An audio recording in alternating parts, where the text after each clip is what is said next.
ખાલી કલ્પના કરો કે જો દેશના અલગ અલગ ખૂણે જવા માટે મારે વિઝાની જરૂર પડે તો જે સોમનાથ દાદાને હું રાત્રે યાદ કરું અને સવારે એમના દર્શન માટે હું સોમનાથ પહોંચી જાઉં, એ સોમનાથ જવા માટે મારે પાકિસ્તાન એમ્બેસીનો સંપર્ક કરવો પડે તો, જુનાગઢ, કાશ્મીર, હૈદરાબાદ આ બધી જગ્યાએ જવા માટે જો મારે પાસપોર્ટની જરૂર પડે તો માની લો કે અવડો મોટો ભારત દેશ કે જેના પર આપણે ગર્વ લઈએ છીએ, આ દેશ જ ના બન્યો હોત તો, 40-50 નાના મોટા દેશોમાં આપણે સૌ બટાઈ ગયા હોત તો કેવું લાગે?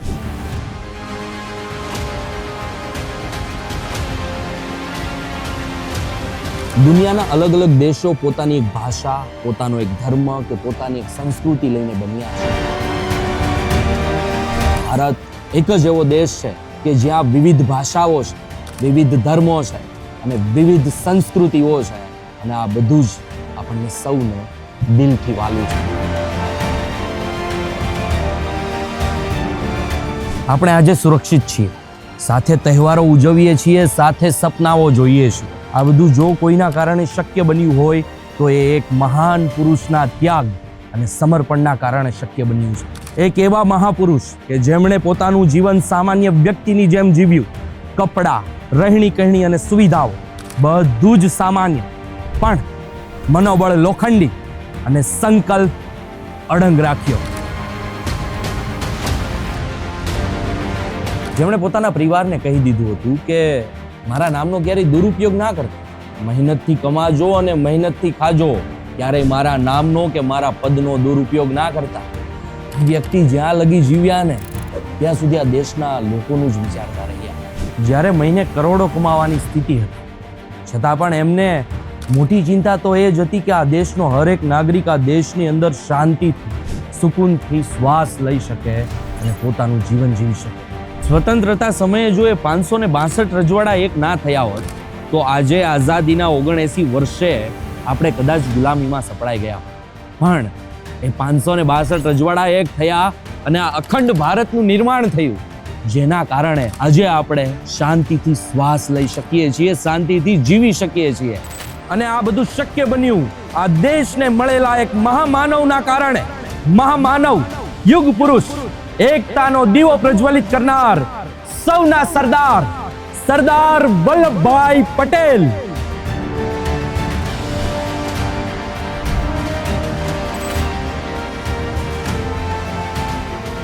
આ એ બારડોલીની પવિત્ર ભૂમિ છે જ્યાંના લોકોએ પ્રેમથી તેમને સરદાર કહીને સંબોધ્યા. હું આ કર્મભૂમિ પરથી એ સરદારની વાત આપ સમક્ષ મૂકી રહ્યો છું. આ આઝાદીના 79 વર્ષમાં ભારતે ઘણું બધું જોયું, અનેક સપનાઓ સાકાર થતા જોયા. વિશ્વ મંચ પર ભારતની વાણી ગુંજતી થઈ. આ ભારત ચંદ્ર પર પહોંચ્યું, આ ભારત મંગળ પર પહોંચ્યું. પરંતુ આ બધું શક્ય કઈ રીતે બન્યું? શક્ય એટલે બન્યું કે આ દેશને, આપણને સૌને મળી એક મજબૂત, અખંડ, લોખંડી નેતૃત્વની ભેટ. સરદાર વલ્લભભાઈ પટેલ. દુર્ભાગ્યે સરદાર સાહેબના નિધનના 41 વર્ષ બાદ એમને ભારત રત્નથી સન્માનિત કરવામાં આવ્યા. કોઈ વાતે વાતે સરદાર સાહેબને યાદ કરતું રહ્યું તો કોઈએ ભૂલી જવામાં જ પોતાનું હિત સમજ્યું. પણ આ નવું ભારત છે અને આ નવા ભારતને જરૂર છે ફરીથી સરદાર સાહેબના એ વિચારોની. આ દેશને અમારે એક તાતણે બાંધવું છે, અમારે યુવાનોને એક થવું છે, અમારે સાથે મળી આ દેશને અમારું સમર્પણ આપવું છે. માટે અમારે જરૂર છે સરદાર વલ્લભભાઈ પટેલના એ વિચારોની. અને સરદાર સાહેબના એ વિચારોને અમારા જેવા હરેક યુવાનો સુધી પહોંચાડવાની પહેલ કરી છે આદરણીય શ્રી ગોપાલભાઈ ચમાડી. હું બાળપણથી સરદાર સાહેબનો ચાહક છું. જ્યારથી સમજવા શીખ્યો મારા જીવનની અંદર સરદાર સાહેબ મારા માટે આદરણીય છે. સરદાર સાહેબની વાતો સાંભળતા, ઘણી જગ્યાએ વાંચતા એક વિડીયો મારી પાસે આવ્યો. એક બાળકને કોઈ પૂછ્યું કે મહાત્મા ગાંધીની હત્યા કોણે કરી, તો એ બાળકે તુરત જ જવાબ આપી દીધો કે સરદાર વલ્લભભાઈ પટેલ. એ વિડીયો પણ આજે મારી પાસે છે. ત્યારે મારા દિલની લાગણી એટલી દુભાણી કે જે વ્યક્તિએ પોતાનું સર્વસ્વ દેશ માટે સમર્પિત કરી દીધું છે, એવા વ્યક્તિને ખરેખર આ બાળકને ખબર નથી કે એને હત્યારા ઘોષિત કરી દેશે. આપણે એક સંકલ્પ લીધો કે હરેક ગામની અંદર 5000 ગામની અંદર એક સરદાર સાહેબની પ્રતિમા સ્થાપિત કરવાની, એક સરદાર સાહેબના વિચારો ઉત્પન્ન કરવા કે જે જગ્યાએ સરદાર સાહેબની પ્રતિમા સ્થાપિત થશે ત્યાં વર્ષો પછી કદાચ તૂટી જશે તો ત્યાં કોઈ પણ ગોપાલ ચમાડી જેવી કોઈ પણ વ્યક્તિ આવી અને ત્યાં ફરીથી સરદાર સાહેબની મૂર્તિ સ્થાપિત કરશે અને એ સરદાર સાહેબના જ્યાં વિચારો સ્થાપિત થયા છે એ ચોકનું નામ સરદાર ચોક બનશે. સરદારનું કોઈ બાવલું કહે, સરદારનું કોઈ સ્ટેચ્યુ કહે, પણ સરદાર સાહેબના વિચારો હર હંમેશા એ જગ્યા પર જાગૃત રહેશે. આપણીથી વચ્ચેથી સરદાર સાહેબે વિદાય લીધી અને 75 વર્ષ થયા છે, ત્યારે આજ પણ આપણે એને જીવિત હોય એવું અહેસાસ કરી રહ્યા છીએ, કારણ કે એને જે કાર્ય કર્યું છે. તો જ્યાં સરદાર સાહેબની પ્રતિમા સ્થાપિત થશે ત્યાં ફરીથી સરદાર સાહેબની વિચારોને એની પ્રતિમા સ્થાપિત થશે. અને ખાસ કરીને ત્યાર પછીનો મને એક જીવનની અંદર એમ થયું કે સરદાર સાહેબની 150મી જન્મ જયંતિ જ્યારે આવી રહી છે ત્યારે આપણે એક યાત્રા કરવી જોઈએ. તો યાત્રા કેવી જગ્યાએથી કરવી, ક્યાંથી કરવી? તો વલ્લભભાઈનો જન્મ નડિયાદની અંદર મામાને ત્યાં થયેલો અને સરદારનો જન્મ બારડોલી, એટલે કે બારડોલી એટલે કર્મભૂમિ સરદાર સાહેબની, ત્યાંથી સરદાર સાહેબનો જન્મ થયેલો ગણાય. તો કર્મથી ધર્મની યાત્રાનું એક અમે આયોજન કર્યું છે 11 સપ્ટેમ્બરથી 22 સપ્ટેમ્બર બારડોલીથી સોમનાથ. આ યાત્રા 18 જિલ્લાની અંદર પસાર થશે, 62 તાલુકા, 355 ગામ અને 12 દિવસની આ યાત્રા છે. ત્યારે ચાલો સૌ સાથે મળી અને કર્મથી ધર્મ, ધર્મ એટલે સોમનાથ, કે સોમનાથ દાદાના મંદિરને જ્યારે સરદાર સાહેબે તૂટી ગયેલું જોયું, દરિયાના જળમાંથી પાણીની અંજળી લઈને સરદાર સાહેબે પ્રતિજ્ઞા લીધી કે આ મંદિરની ફરીથી જીર્ણોદ્ધાર કરવું. અને આ યાત્રાની અંદર એવા વ્યક્તિઓના સન્માન કરવાના છે જેણે આ રાષ્ટ્રને એક કરવા માટે પોતાનું સર્વસ્વ આપી દીધું. સરદાર વલ્લભભાઈ પટેલે તો પોતાની આખી જીવન રાષ્ટ્ર માટે સમર્પિત કર્યું હતું, પણ કોઈ સ્વતંત્ર સેનાની હોય, રાજા મહારાજા હોય કે જેણે એના રજવાડા આપી દીધા છે. ત્યારે આ અખંડ ભારત બન્યો છે કે જ્યારે અંગ્રેજો આ દેશ છોડીને ગયા તે આપ સૌ જાણો છો, અંગ્રેજોએ કીધું હતું બધાને, રાજા મહારાજાને, કે આપણે પાકિસ્તાનમાં રહેવું હોય તોય છૂટ અને ભારતમાં રહેવું હોય તોય છૂટ ને સ્વતંત્ર. જો આ દેશ આજે જો આ અખંડ ભારત ન બન્યો હોત તો આજે આપણે જૂનાગઢ જવું હોત તો પણ વિઝા લેવા પડત.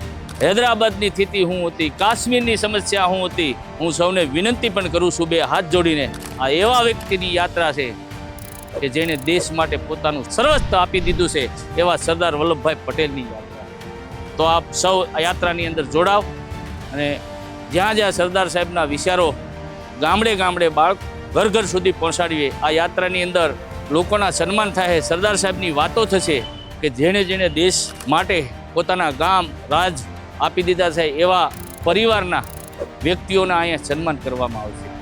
કે રાજા મહારાજાઓએ પણ એમના પરિવારો પણ યાદ આવે કે ખરેખર આ દેશ હજી અમને ભૂલ્યો નથી. જે લોકો આ દેશની આઝાદી માટે જે સ્વતંત્ર સેનાની હતા એમના પરિવારના પણ અહીંયા સન્માન થશે.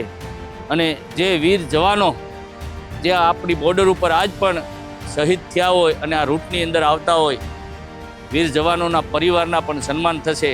અને સરદાર સાહેબ અને મણિબેનની વાત, વિચારો આજની યુવા પેઢી સુધી પહોંચાડવાના છે કે જે નાયબ વડાપ્રધાનના દીકરી હોવા છતાં પોતાની સાડી થીગડાવાળી હોય અને આજની યુવા પેઢી કઈ રીતે જીવે છે, પોતાના મા બાપની કેવી પરિસ્થિતિ છે એ જોયા વગર મા બાપને જે ન કરવાના ખર્ચા કરાવે છે. ત્યારે આજની યુવા પેઢી જો મણિબેનના વિચારો જીવનની અંદર ઉતારેલી છે તો એના મા બાપને ક્યારેય સુસાટ નહીં કરવી પડે.